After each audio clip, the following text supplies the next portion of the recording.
Hello everyone, welcome back to Read Along Saturday, and today we are continuing with The Metamorphosis by Franz Kafka, Chapter 2. Gregor first woke up from his heavy swoon like sleep in the evening twilight. He would certainly have woken up soon afterwards, even without any disturbance, for he felt himself sufficiently rested and wide awake. But it appeared to him as if a hurried step and a cautious closing of the door to the hall might have roused him. Light from the electric street lamps lay pale here and there on the ceiling of his room and on the higher parts of the furniture.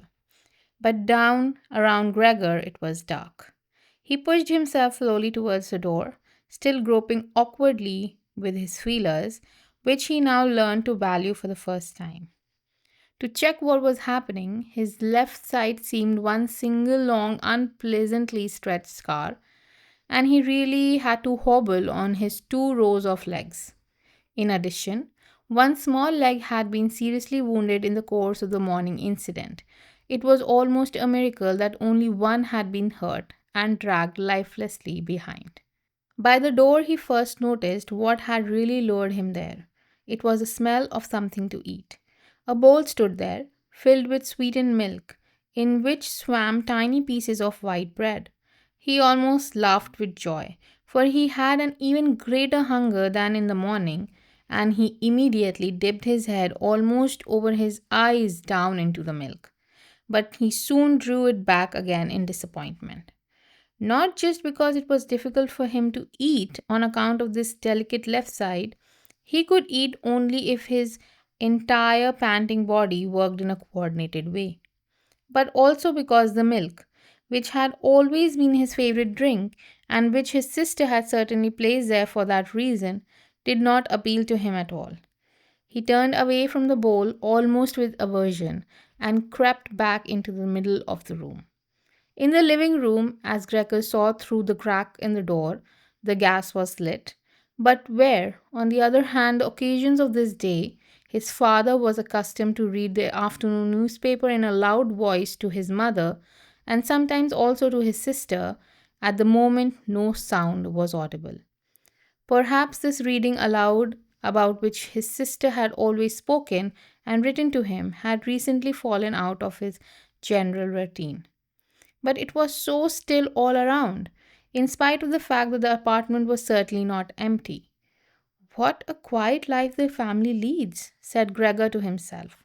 And as he stared fixedly out in front of him into the darkness, he felt a great pride that he had been able to provide such a life for his parents and his sister in such a beautiful apartment.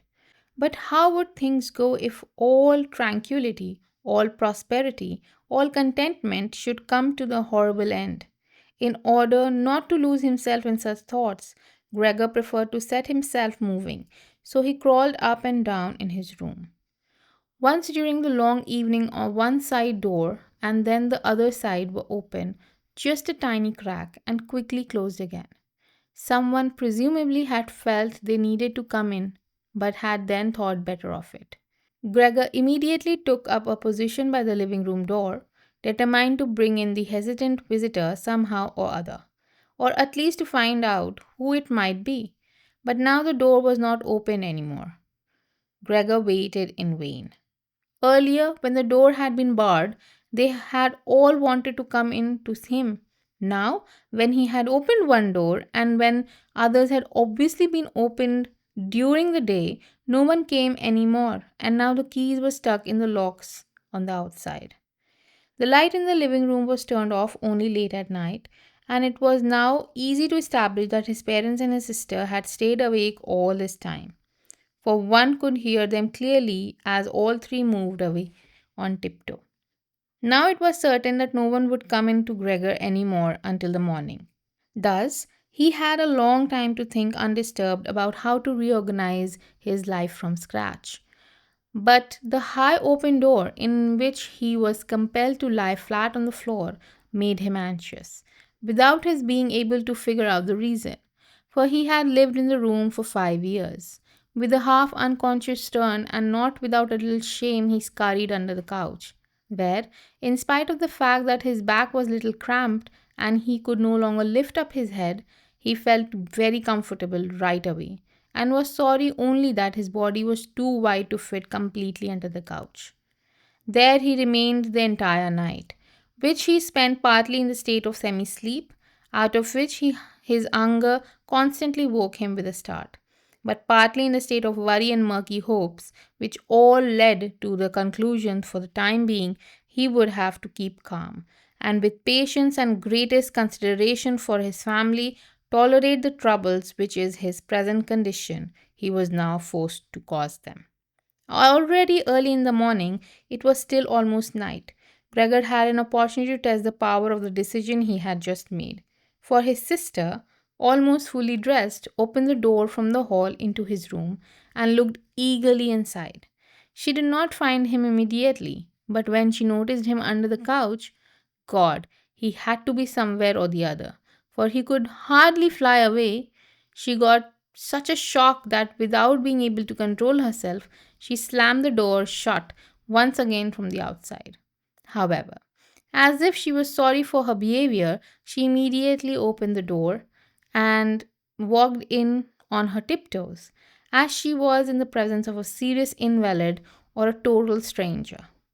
Gregor had pushed his head forward just to the edge of the couch and was observing her. Would she really notice that he had left the milk standing? Not indeed from any lack of hunger, and would she bring in something else to eat more suitable for him? If she did not do that on her own, he would sooner starve to death than call her attention to the fact. Although he had a really powerful urge to dash out from under the couch, throw himself at his sister's feet, and beg her for something or the other to eat. But his sister noticed right away with astonishment that the bowl was still full, with all only a little milk spilled around it. She picked it up immediately, not with her bare hands, but with a rag, took it out of the room. Gregor was extremely curious what she would bring as a substitute, and he pictured to himself very different ideas about it. But he never could have guessed what his sister, out of the goodness of her heart, in fact, did.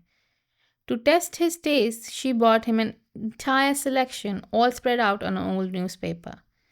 They were old, half rotten vegetables, bones from the evening meal, covered with white sauce which had almost solidified, some raisins and almonds, cheese which Gregor had declared inedible 2 days earlier, a slice of dry bread, a slice with butter, a slice with salted bread smeared with butter. In addition to all this, she put down the bowl, probably designated once and for all as Gregor's, into which she had poured some water. And out of her delicacy of feelings, since she knew the Gregor would not eat in front of her, she went away very quickly and even turned the key in the lock, so that Gregor could now know that he might make himself as comfortable as he wished. Gregor's small limbs buzzed now that the time for eating had come. His wounds must, in any case, have already healed completely. He felt no handicap on the score. He was astonished at that, and thought about how more than a month ago he had cut his finger very slightly with a knife, and this wound had still hurt the day before yesterday. Am I going to be less sensitive? He thought, already sucking greedily on the cheese, which had strongly attracted him right away, more than all the other foods.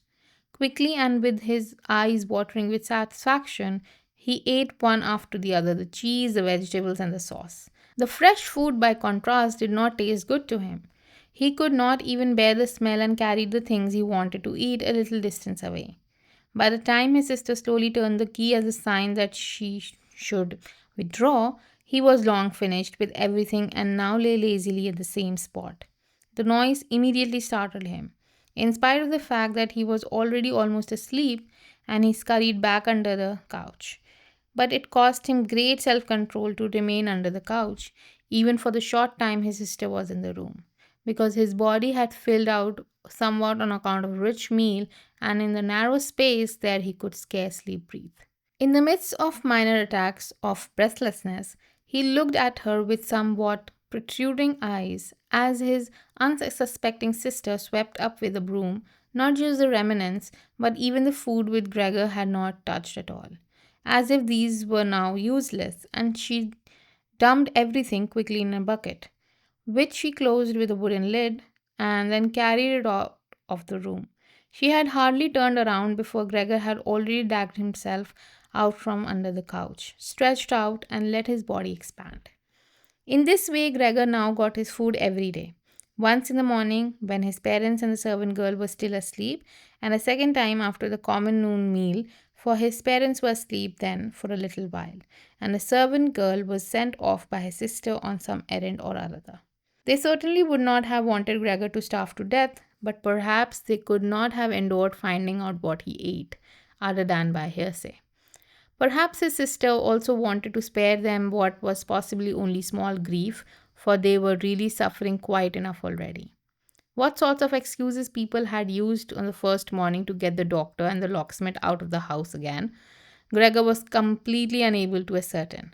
Since they could not understand him, no one, not even his sister, had imagined that he might be able to understand others, and thus, when his sister was in his room, he had to be content with listening now and then to her sighs and invocations to the saints.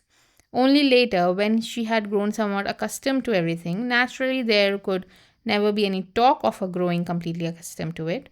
Gregor sometimes caught a comment which was intended to be friendly or could be interpreted as well. Well, today it tasted good for him, she said, if Gregor had really cleaned up what he had eaten. Whereas in the reverse situation, which gradually repeated itself more and more frequently, she used to say almost sadly, now everything has been left again. But while Gregor could get no information directly, he did hear a good deal from the room next door. And as soon as he heard voices, he scurried over right away to whichever door it was and pressed his entire body against it. In the early days, especially, there was no conversation which was not concerned with him in some way or the other, even if only surreptitiously. For 2 days, at all meal times, discussion could be heard of how they should now conduct themselves. They also talked about the same subject in times between meals, for there was always at least two family members at home. Since no one really wanted to remain in the house alone and people could not understand any circumstances leave the apartment completely empty. In addition, on the very first day, the servant girl, it was not completely clear what and how much she knew about what had happened, on her knees had begged his mother to let her go immediately. When she said goodbye about 15 minutes later, she thanked them for the dismissal with tears in her eyes, and if she was receiving the greatest favor which people had ever shown her there, and without anyone demanding it from her, she swore a fearful oath not to reveal anything to anyone, not even the slightest detail. Now his sister had to team up with his mother to do the cooking, although that did not create much trouble because people were eating almost nothing. Again and again, Gregor listened as one of them vainly invited another one to eat and received no answer other than, thank you, I've had enough, or something like that. And perhaps they had stopped having anything to drink too. His sister often asked his father whether he wanted to have a beer or gladly offered to fetch it herself. When his father was silent, she said, in order to remove any reservation he might have, that she could send the caretaker's wife to get it. But then the father could finally say a resounding no, and nothing more would be spoken about it. Already during the first day, his father laid out all the financial circumstances and prospects to his mother and to his sister as well. From time to time, he stood up from the table and pulled out the small lunch box salvaged from his business, which had collapsed 5 years previously, some document or the other, or some notebook. The sound was audible as he opened up the complicated lock and, after removing what he was looking for, locked it up again. Some of the father's explanations were the first enjoyable thing that Gregor had the chance to listen to since his imprisonment began. He had thought that his father had been left with nothing at all from the business. At least his father had told him nothing of to contradict that view, and Gregor in any case had not asked him about it. At the time, Gregor's only concern had been to do everything he could in order to allow his family to forget as quickly as possible the business misfortune which had brought them all into the state of complete hopelessness. And so at that point, he had started to work with a special intensity. From a minor assistant, he had become almost overnight a traveling salesman who naturally had entirely different possibilities for earning money and whose successes at work were converted immediately into the form of cash commissions, which could be set out on the table at home for his astonished and delighted family. Those had been beautiful days, and they had never come back since. At least not with the same splendor. In spite of the fact that Gregor later earned so much money that he was in position to bear the expenses of the entire family, costs which he in fact did bear, they had become quite accustomed to it, both the family and Gregor as well. They took the money with thanks and he happily surrendered it, but there was no longer any special warmth about it. Only his sister had remained still close to Gregor, and it was his secret plan to send her next year to the conservatory, regardless of the great expense which that necessarily involved and which would have made up in other ways. In contrast to Gregor, she loved music very much and knew how to play the violin charmingly. Now and then, during Gregor's short stays in the study, the conservatory was mentioned in conversation with his sister, but always merely as a beautiful dream, whose realization was unimaginable. Their parents never listened to these innocent expectations with pleasure, but Gregor thought about them with scrupulous consideration and intended to announce his proposal solemnly on Christmas Eve. In his present situation, such completely futile ideas would go through his head while he pushed himself right up against the door and listened. Sometimes, in his general exhaustion, he could not listen anyone and let his head bang listlessly against the door. But he immediately pulled himself together once more, for even the small sound which he made by this motion would be heard nearly and silence everywhere. There he goes on again, his father would say after a while, clearly turning towards the door, and only then would the interrupted conversation gradually be resumed again.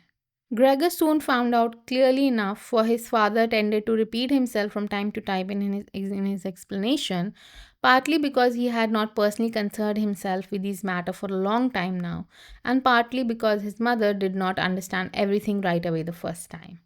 That in spite of all bad luck, an amount of money, although very small one, was still available from the old times, and the interest, which had not been touched had in the intervening time accumulated a little. In addition to this, the money which Gregor had brought home every month, he had kept only a few crowns for himself, had not been completely spent, and had grown into a small capital amount.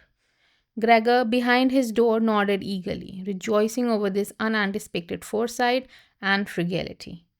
True, with this excess money, he could really have paid off more of the father's debt to the employer, and the day on which he could be rid of this position would be a lot closer. But now things were doubtless better the way his father had arranged them. At the moment, however, this money was not nearly sufficient to permit the family to live off to the interest payments. Perhaps the savings would be enough to maintain the family for 1 or at most 2 years, that was all. Thus, it only really added up to an amount that one should not draw upon and that should be set aside for an emergency. They had to earn money to live on. Now, it's true his father was indeed a healthy man, but he was old and had not worked for 5 years and thus could not be counted on for very much. He had in these 5 years the first holidays of his laborious and unsuccessful life, but on a good deal of fat and thus had become really heavy. And should his mother now be expected to work for money? A woman who suffered from asthma, from whom wandering through the apartment was even now a great strain, and who spent every second day on the sofa by the open window, having trouble with her breathing. Should her sister earn money? A girl who was still a 17-year-old child and whose earlier lifestyle consisting of dressing up nicely, sleeping in late, helping around the house, taking part in a few modest enjoyments, and above all, playing the violin, had been so very delightful. When it came to talking about this need to earn money, Gregor would at first always let go of the door and throw himself on the cool leather sofa nearby, quite hot from shame and sorrow. Often he lay there all night long, not sleeping at all, just scratching on the leather for hours at a time. Or he would just take the very difficult task of pushing a chair over to the window. Then he would creep up on the window sill and, braced on the chair, lean against the window to look out. Obviously, with some memory or the other, the liberating sense which looking out of the window used to bring him in earlier times. For in fact, from day to day, he perceived things with less and less clarity, even things that were only a short distance away. The hospital across the street, the all too frequent sight of which he had previously cursed, was not visible at all anymore. And if he had not been very aware that he lived in a quiet but completely urban Charlotte street, he could have believed that from his window he was peering into a featureless wasteland in which the grey heaven and the grey earth had merged and were indistinguishable. His observant sister had only to notice a couple times the chair stood by the window. Then, after cleaning up the room, she would each time push the chair back right against the window again. She even began to leave the inner casements open. If Gregor had only been able to speak to his sister and thank her for everything that she had to do for him, he would have tolerated her service more easily. As it was, he suffered under it. To her credit, the sister sought to cover up the awkwardness of everything as much as possible, and as time went by, she naturally became more successful at it. But with the passing of the time, Gregor also came to understand everything much more clearly. Even the way she would come in was terrible for him. As soon as she entered, she ran straight to the window, without taking the time to shut the door, in spite of the fact that other times she was very careful to spare anyone the sight of Gregor's room, and yanked the window open with eager hands, as she were almost suffocating, and remained for a while by the window breathing deeply, even when it was very cold. With all her noisy rushing about, she frightened Gregor twice every day. The entire time he trembled under the couch, yet he knew very well that she would certainly have spared him all this gladly if it had only been possible for her to remain with the window closed in a room where Gregor lived. On one occasion, about 1 month had already gone by since Gregor's transformation, and there was no particular reason for any more for his sister to be startled at Gregor's appearance. She arrived a little earlier than usual and came up to Gregor as he was still looking out of the window, immobile and positioned as if to frighten someone. It would not have come as a surprise to Gregor she had not come in, since his position was preventing her from opening the window immediately. But not only did she not step inside, she even stepped back and shut the door. A stranger really could have concluded from this that Gregor had been lying in wait for her and wanted to bite her.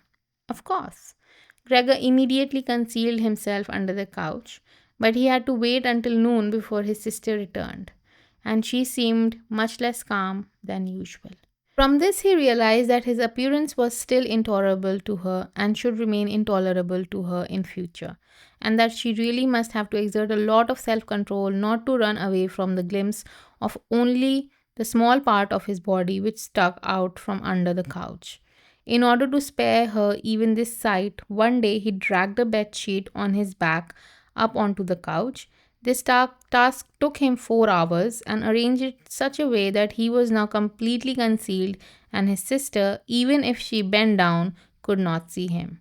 If this sheet was not necessary as far as she was concerned, then she could certainly have removed it. For it was clear enough that Gregor could not derive any pleasure from isolating himself away so completely.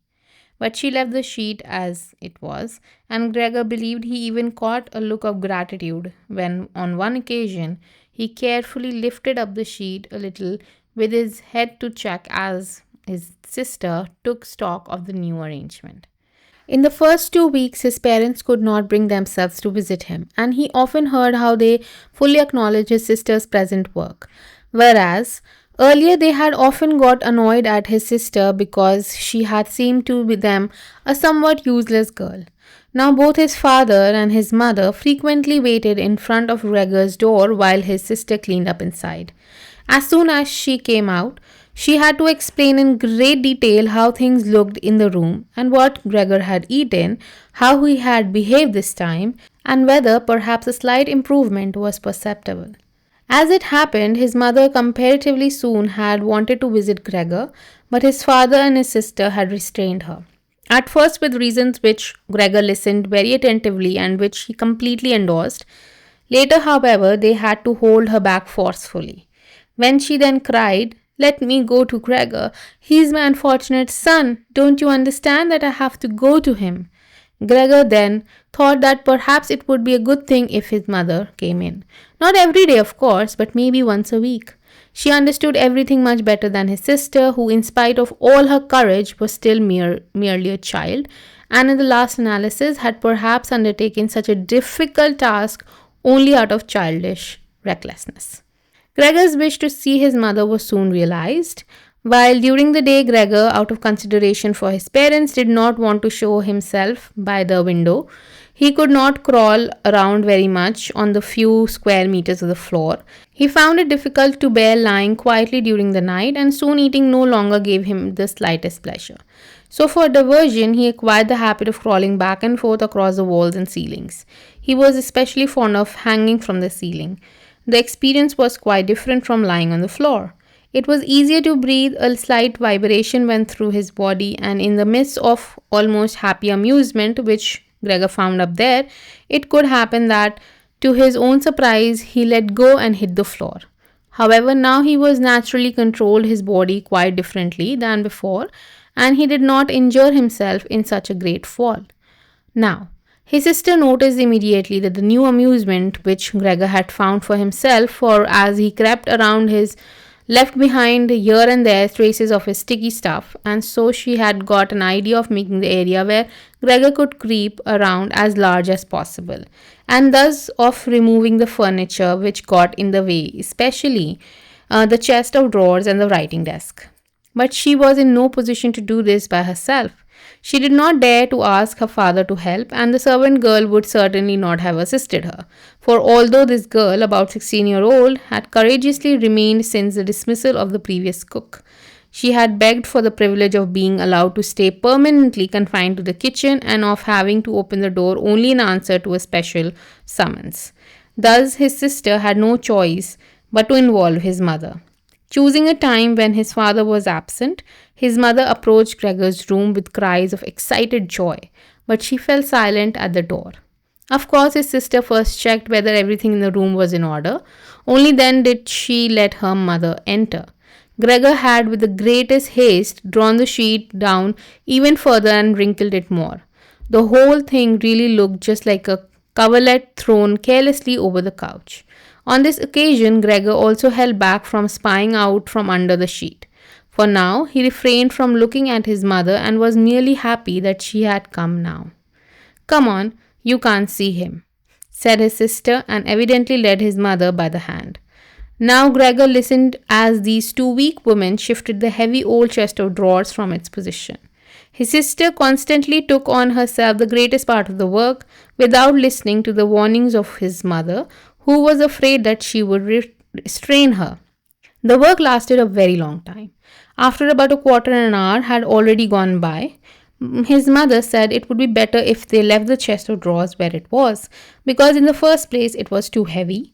They would not be finished before his father's arrival, and leaving the chest of drawers in the middle of the room would block all Gregor's pathways. But in the second place, they could not be at all certain that Gregor would be pleased with the removal of the furniture. To Gregor's mother, the reverse seemed likely to be true. The sight of the empty walls pierced her right to the heart. And why should Gregor not feel the same? He had been accustomed to the room furnishing for a long time, and without them would feel himself abandoned in an empty room. And is it not the case? His mother concluded very quietly, almost whispering, as if she whispered to prevent Gregor, whose exact location she really did not know, from hearing even the sound of her voice, for she was convinced that he did not understand her words. And isn't it a fact that by removing the furniture, we'd be showing that we were giving up all hope of improvement and leaving him to his own resources without any consideration? I think it would be best if we try to keep the room exactly in the condition it was in before, so that when Gregor returns to us, he finds everything unchanged and can forget the intervening time all the more easily. As he heard his mother's words, Gregor realized that the lack of all immediate human contact, together with the monotonous life surrounded by the family over the course of these 2 months, must have confused his understanding. Because otherwise, he could not explain to himself how he, in all seriousness, could have been so keen to have his room emptied. Was he really eager to let the warm floor, comfortably furnished with pieces he had inherited, be turned into a cavern in which he would, of course, then be able to crawl about in all directions without disturbance, but at the same time with a quick and complete forgetting of his human part as well? Was he then at this point already on the verge of forgetting, and was it only the voice of his mother, which he had not heard for a long time, had that aroused him? Nothing was to be removed, everything must remain. In his condition, he could not function without the beneficial influences of his furniture. And if further furniture prevented him from carrying out his senseless crawling all about over the place, then be it. There was no harm in it, but rather a great benefit. But his sister unfortunately thought otherwise. She had grown accustomed, certainly not without justification, to acting on a special expert when discussing matters concerning Gregor with her parents.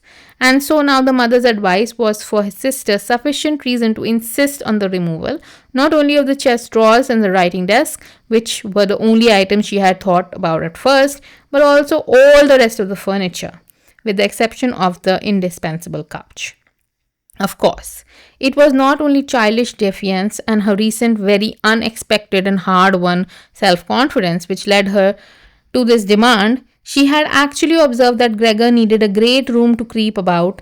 The furniture, on the other hand, as far as one could see, was not the slightest use.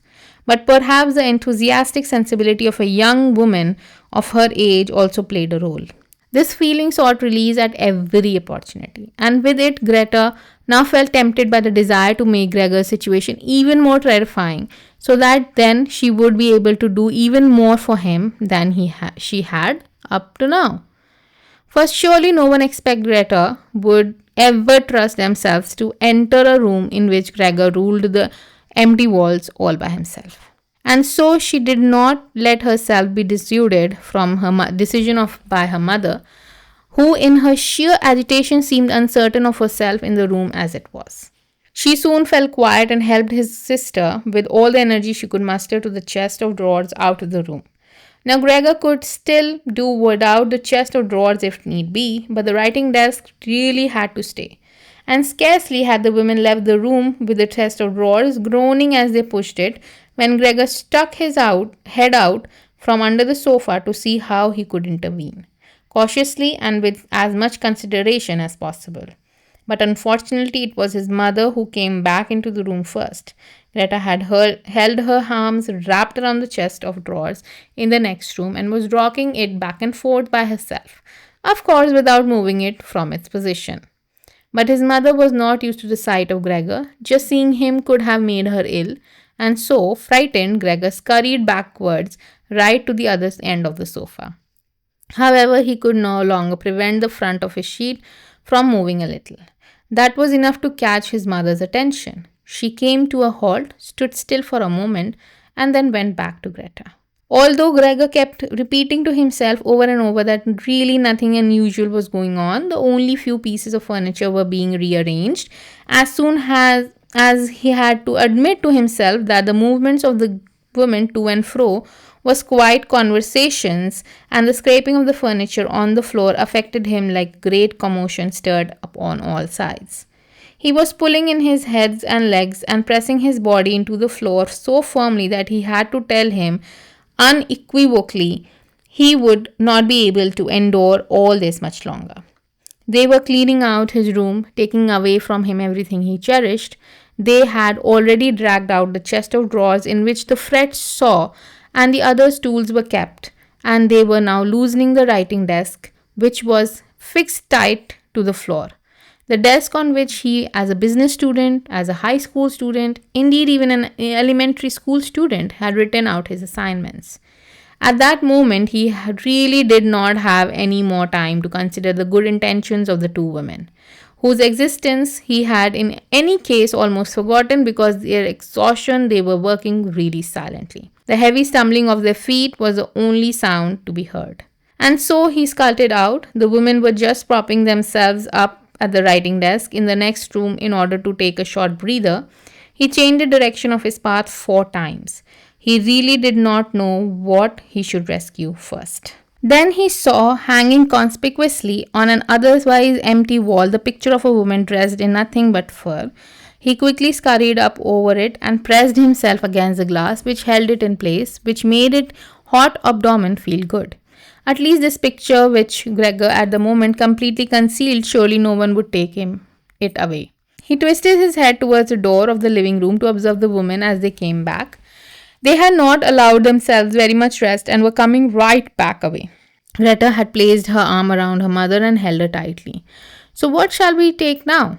said Greta, and looked around her. Then her glance met Gregor's from the wall. She kept her composure only because her mother was there. She bent her face towards her mother in order to prevent her from looking around and said, although in a trembling voice and too quickly, "Come, wouldn't it better to go back to the living room for just another moment?" Greta's purpose was clear to Gregor. She wanted to take his mother to a safe place and then chase him down from the wall. Well, let her just try. He squatted on his picture and did not hand it over. He would sooner spring into Greta's face. But Greta's word had almost immediately made a mother very uneasy.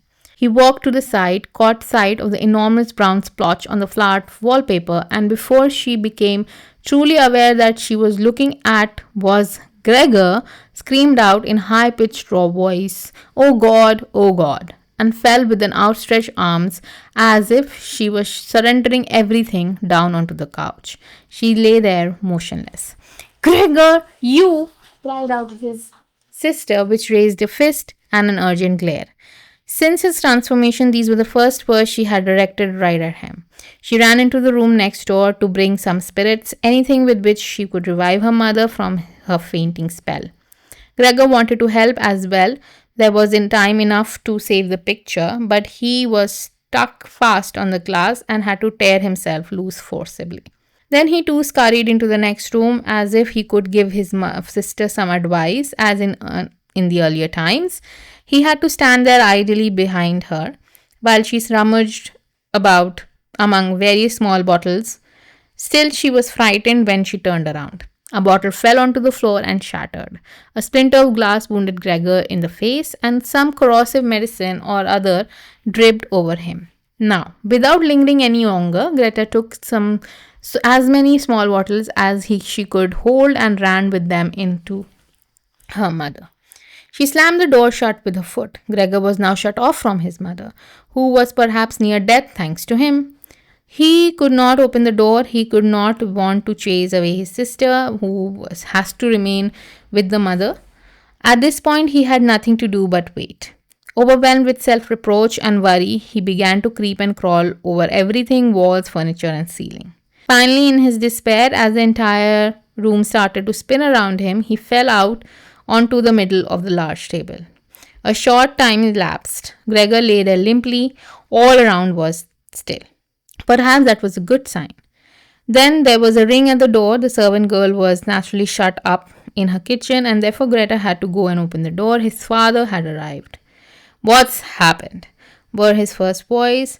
Greta's appearance had told him everything. Greta replied with a dull voice. Evidently, she was pressing her face against his father's chest. "Mother fainted and she's getting better now. Gregor had broken loose." "Yes, I expected that," said his father. "I always warned you of that, but you women don't want to listen." It was clear to Gregor that the father had badly misunderstood Greta's all too brief message and was assuming that Gregor had committed some violent crime or the other.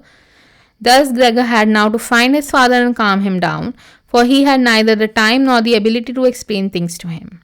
And so he rushed away to the door of his room and pushed himself against it so that his father could see him right away as he entered from the hall, that Gregor fully intended to return at once to his room. And it was unnecessary to drive him back, but that one only needed to open the door. he would disappear immediately. But his father was not in the mood to observe such niceties. Ah, he yelled as soon as he entered, with a tone as if he were at once angry and pleased. Gregor pulled his head back from the door and raised it in the direction of his father. He had not really pictured his father as he stood there. Of course, what with his new style of creeping all around, he had in the past while neglected to pay attention to what was going on in the rest of the apartment, as he had used to. He really should have grasped the fact that he would encounter different conditions. And yet, was that still his father? Was that the same man who had lain exhausted and buried in bed in earlier days when Gregor was setting out on a business trip? Who had received him on the evenings on his return in a sleeping gown and an armchair, totally incapable of standing up?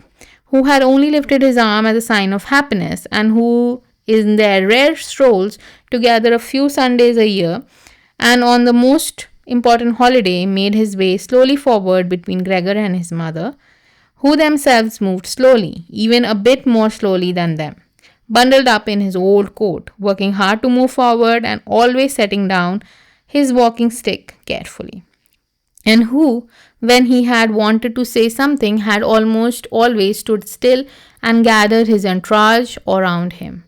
Now he was standing up really straight, dressed in a tight fitting blue uniform with gold buttons, like the ones doormen wear in the banking company.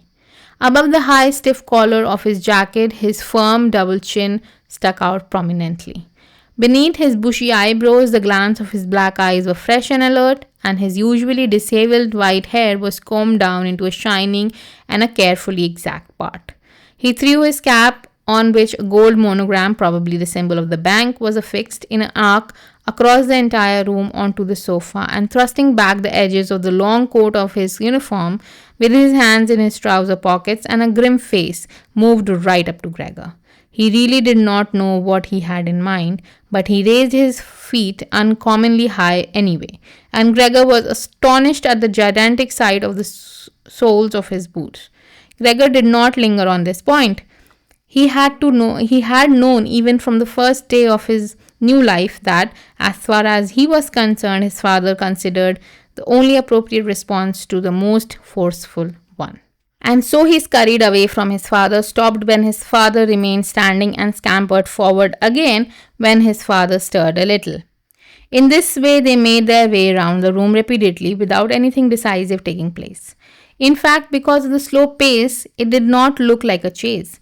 Gregor remained on the floor for the time being, especially since he was afraid that his father would interpret a flight up onto the wall or the ceiling as an act of real malice.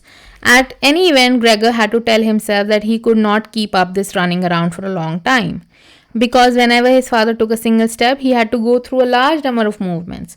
Although he was starting to feel short of breath, just as his earlier days when his lungs had been quite unreliable, and he now staggered around in this way, trying to gather all his energy from running, hardly able to keep his eyes open and feeling a listlessness. Then he had no notion at all of any escape other than by running, and had almost already forgotten that the walls were available to him. Although here they were, obstructed by carefully carved furniture full of sharp points and spikes, at that moment something or the other thrown casually flew close by and rolled in front of him. It was an apple. Immediately a second one flew after it. Gregor stood still in fright. Further running away was useless, for his father had decided to bombard him. From the fruit bowl on the sideboard, his father had filled his pockets, and now, without from the moment taking accurate aim, he was throwing apple after apple. These were small red apples were rolling around on the floor as if electrified and colliding with each other. A weakly thrown apple grazed Gregor's back but skidded off harmlessly. However, another thrown immediately after the one drove into his back really hard. Gregor wanted to drag himself onward as if he could make the unexpected and incredible pain go away if he changed his position. But he felt that if he was nailed in place and lay outstretched, completely confused in all his senses, only with his final glance did he notice how the door of his room was pulled open, and how, right in front of his screaming sister, his mother ran out in her underbodice. For his sister had loosened her clothing in order to give her some freedom to breathe in a fainting spell. and how his mother then ran up to his father, on the way her loosened petticoats slipping through the floor one after the other, and how tripping over them she hurled herself into the father and throwing her arms around him in complete union with him. But at this moment, Gregor's powers of sight gave away.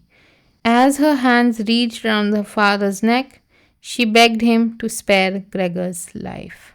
Again, an interesting chapter. Then I will see you next week on a Saturday with chapter number 3. See you soon. Happy reading.